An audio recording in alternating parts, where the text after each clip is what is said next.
My mate never touches me because he sleeps with my sister every night. When I complained to my parents, they blamed me for not being able to get pregnant. What's worse is that my sister got pregnant a week later. After hearing the news about my sister Iris expecting a child, my mate Zane excitedly lifted Iris and spun her around, completely disregarding my presence. What about me? I asked hesitantly, my voice shaky. Zane calmly walked past Iris, gave me a once-over, and shrugged. You can't have children, Sabrina, he finally said in a detached tone. My mouth fell open. Zane had never said anything like that before. When others in the pack whispered about my inability to conceive, he had always comforted me and scolded me for thinking such things. What? I murmured, my mind spinning. He shrugged and pulled Iris close to him. I could hardly believe he would speak to me this way. It's just the truth. I'm not blaming you, but it is what it is, he added. My world crumbled, but I didn't want them to see me cry. So, will this child be your heir? I asked after composing myself. Of course, he said with a slight smirk, and his answer made me feel faint. Before I could respond, Iris stood up and grabbed Zane's arm. Let's have a celebration for the pregnancy, she suggested, and Zane's face brightened as he kissed her forehead. A celebration sounds good, Zane said after a moment, responding to Iris. Finding my voice, I objected. Absolutely not. My sudden outburst shocked them, as I rarely raised my voice. You can't have a party that will make your relationship public. Didn't we agree to keep it a secret?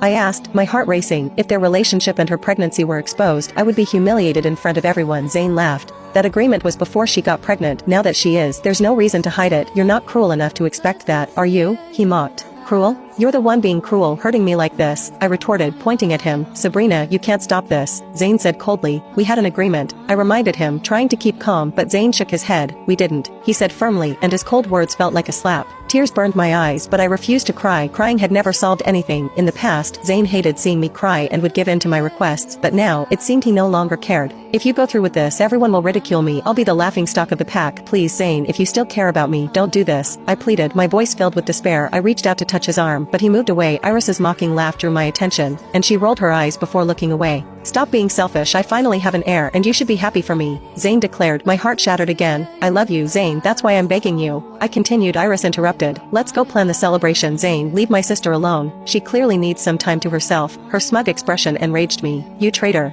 Aren't you ashamed? I raised you, and this is how you repay me? I shouted. Stop blaming me, Sabrina. Maybe fate will finally bless you with a child. Iris snapped before dragging Zane away. I didn't attend the celebration, but the pack buzzed with gossip about their announcement. That night, Zane walked into the bedroom with Iris holding his arm. I was crying in bed but quickly wiped my tears. Seeing them so happy while I was drowning in pain, my sorrow turned to anger. I'm going out to find someone to spend the night with. This is an open relationship now, right? I threatened. Zane chuckled before replying. Do you think I care if you do? His words stunned me. I had believed werewolves were naturally possessive and thought my threat would at least provoke some reaction. Instead, he laughed at my shock. What? Don't tell me you think I'm jealous. Honestly, I doubt anyone else would want you, he sneered. Zane, I yelled, disbelief clouding my mind, but he smirked. Since we're on the subject, I need you to move out of this bedroom. Iris is moving in, and she'll eventually take your place as